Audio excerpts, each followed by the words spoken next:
Witamy Państwa bardzo serdecznie. Z tej strony Igor Murawski. Piotr Maszkowski, kłaniam się.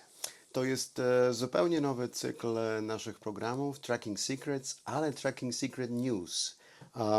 W tym ujęciu chcielibyśmy przedstawić takie skrótowe informacje ze świata przygody, generalnie rzecz ujmując, bo będziemy mówili o tajemnicach historii, archeologii, ale też eksploracji, podróżach. Absolutnie różnym ujęciu. Absolutnie różnym. I będziemy się starać to robić albo w ujęciu cotygodniowym, a jak trochę rzadziej, to w ujęciu comiesięcznym, natomiast będą to relatywnie świeże informacje. I co najważniejsze, chcielibyśmy, żeby Państwo uczestniczyli w tych informacjach, więc będziemy chcieli przedstawić bardzo ciekawe tematy, naszym zdaniem. I później poprosimy Państwa, abyście wybrali te najciekawsze i tam wtedy postaramy się szczegółowo już bardziej to przedstawić. Bowiem poruszymy od kilku do kilkunastu tematów za każdym naszym wejściem i to Państwo będziecie decydować, który będziecie chcieli rozwinąć. Dokładnie. A my to dla Państwa zrobimy. Dokładnie. Zacznijmy może, nie wiem, od kraju, czy uważasz, że w świecie pokażmy? Z kraju mamy tym razem trochę mniej tych informacji, więcej tych informacji na ten raz mamy z świata, Dobrze. szeroko pojętego. I tu od razu zaznaczamy też taką rzecz, że my wzajemnie jakby nie pokazywaliśmy sobie tematów, o których rozmawiamy. Możecie nam Państwo wierzyć albo nie, ale tak naprawdę było. Aż tak takimi świetnymi aktorami nie jesteśmy, żeby Absolutnie. tak to zaskoczenie udawać, więc postaramy się żywo reagować, wzajemnie się zaskakiwać. Tak. Chcesz rozpocząć, tak? Czy? Może Ty rozpocznij, bo... To ja mam coś, co na pewno Cię zaskoczy. To w zasadzie jest taka dziwna informacja, ale właśnie z naszego jakby obszaru, z naszego pola. Gina Chick.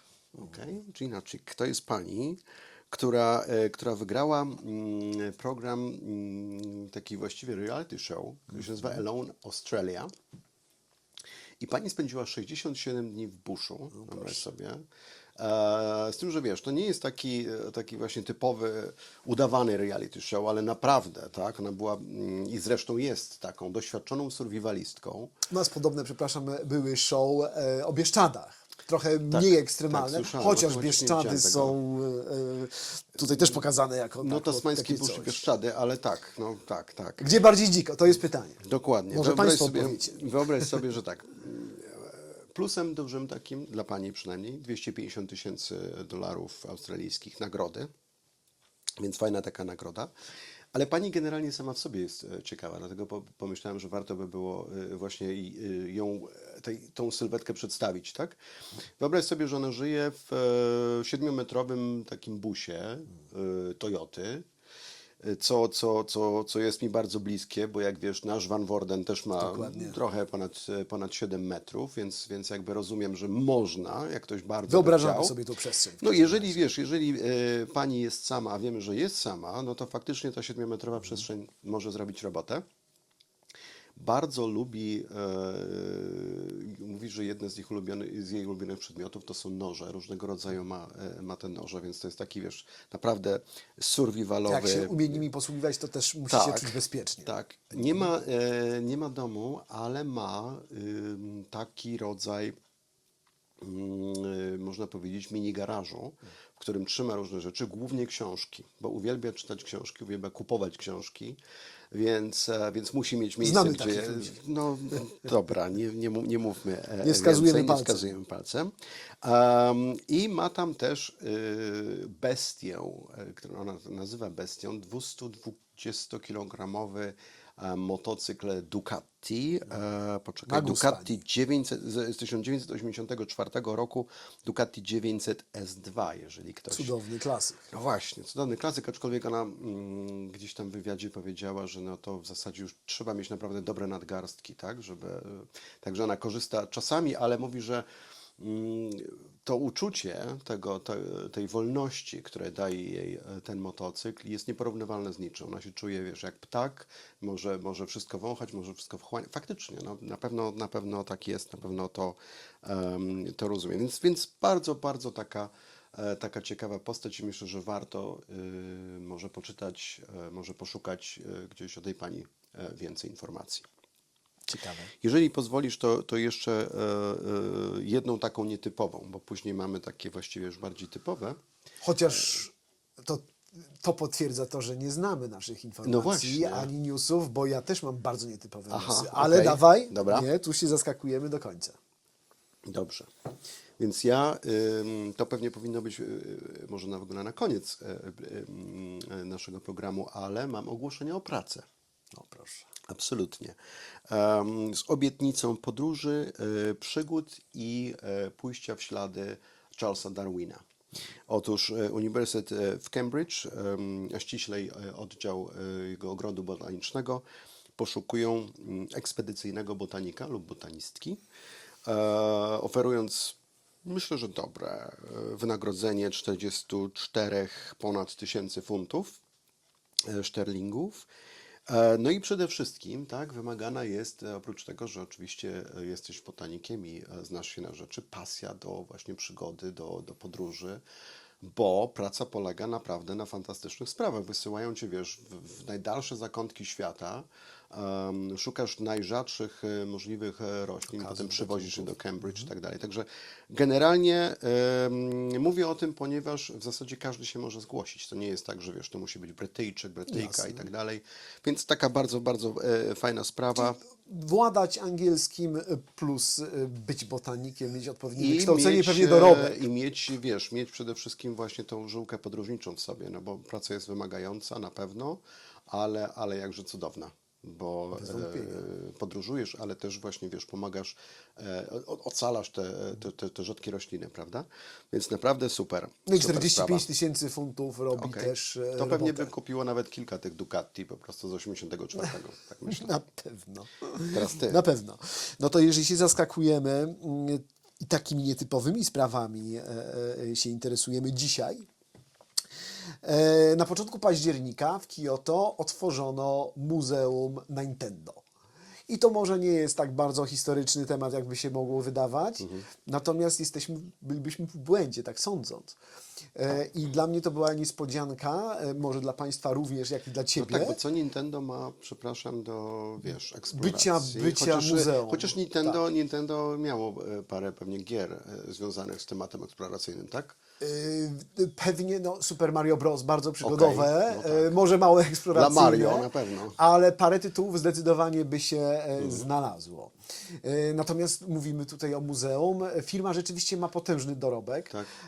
bo to, że słynie z gier komputerowych, to jest jedno, ale historia Nintendo jako firmy rozpoczęła się pod koniec, na początku właściwie XX wieku, chociaż zaczęli już chyba w 1897 Co ty roku mówisz? od produkcji gier karcianych, więc Aha, jakby okej, w biznesie czyli byli jakby cały tradycja, czas. tak.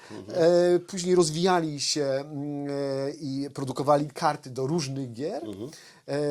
W latach 50., 60. w ogóle potężną jakby mieli gałąź różnych biznesów. Łącznie nawet z wynajmowaniem pokoi na godzinę. Wiadomo, to w Okej. Japonii jest dobry biznes.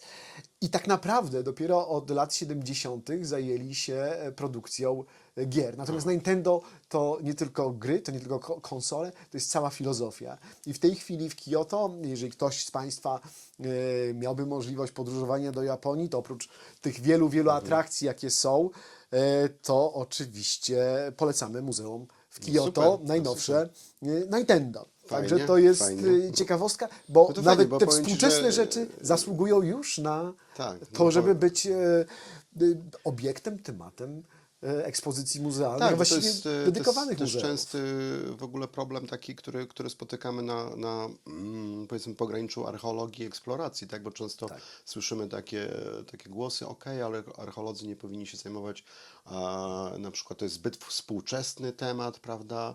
No nic takiego się nie dzieje. Tak naprawdę to jest bardzo ważne, żeby każdy taki aspekt, Nintendo, tu mnie zaskoczyłeś faktycznie, bo jakby nie... To, że oni są tak starą firmą, ale jakby Fajno.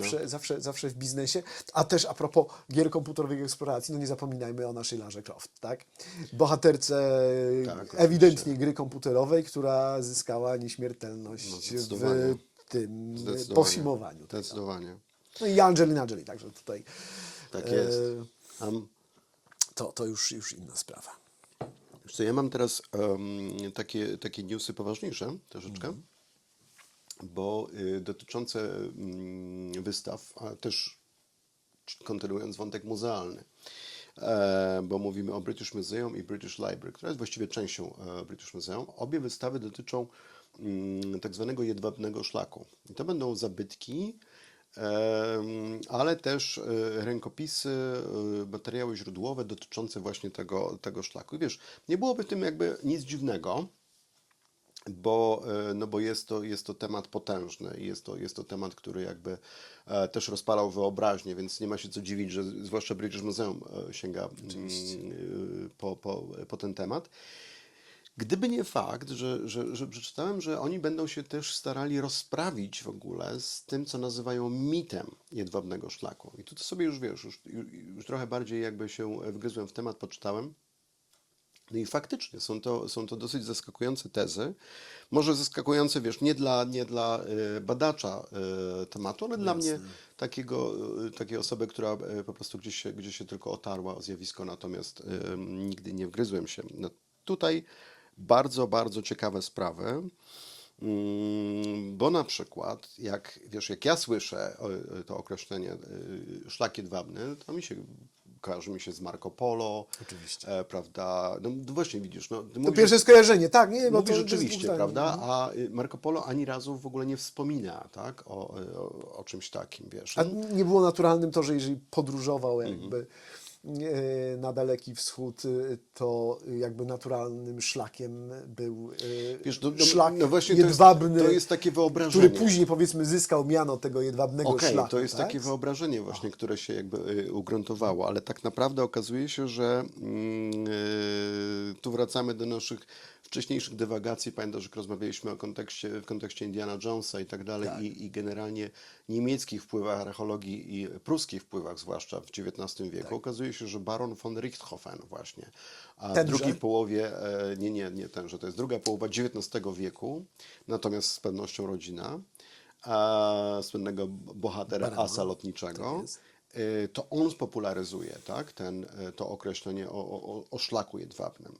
I ono jakby wchodzi do historiografii i zaczyna faktycznie funkcjonować. Przepraszam, mieliśmy Seidenstraße. czerwonego mówili. barona, a tu mamy jedwabnego. No właśnie, to on to Seidenstraße, no, prawda? To określenie, czyli nawet, wiesz, nawet drogi jedwabne.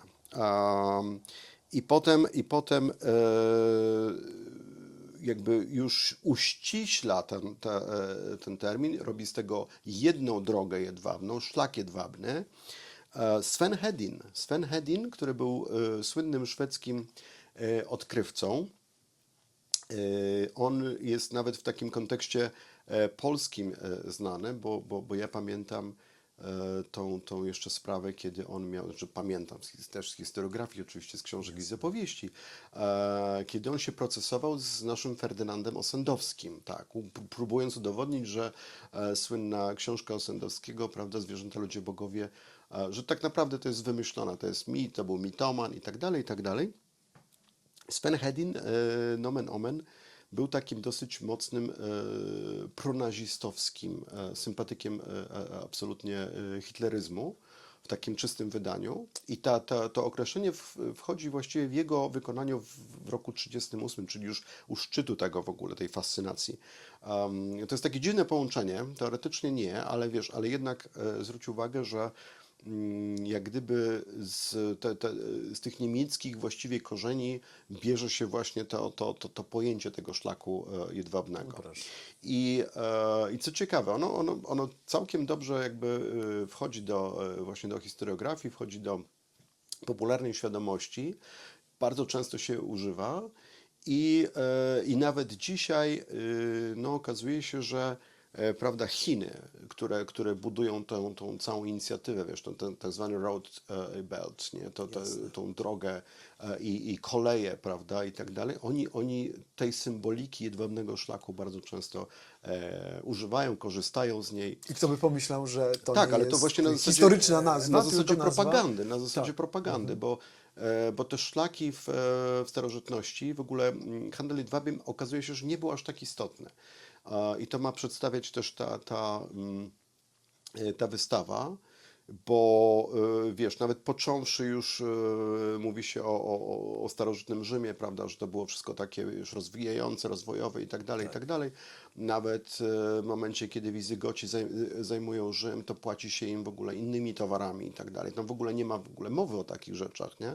Jak z kolei jak są jakieś takie właśnie rzeczy związane z podbojami na wschodzie, na Dalekim Wschodzie, zawsze inne produkty, na przykład przyprawy indyjskie i tak dalej, one mają zawsze większą wartość i są bardziej pożądane przez zdobywców czy kupców niż jedwab.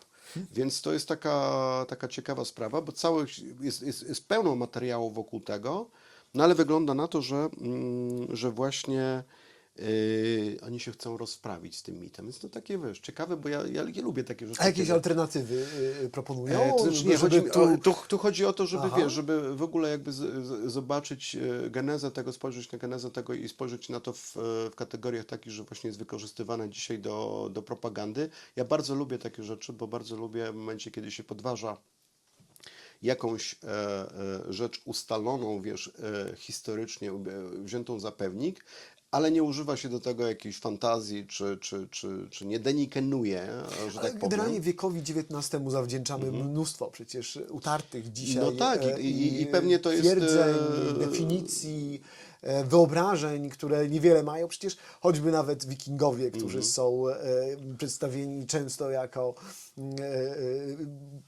okrutni wojownicy tak. w hełmach z rogami, tak? Tak. Przecież to jest wizerunek XIX-wieczny, nic No innego. pewnie to będzie w takim razie, wiesz, Tak. jest to taki znak czasu i pewnie więcej będzie takich obalanych. Już nie mówiąc o neogotyku, prawda? Który jest bardziej średniowieczny niż autentyczny gotyk. Tak? Że Więcej tutaj- będzie obalanych takich właśnie symboli uznanych. Dobrze.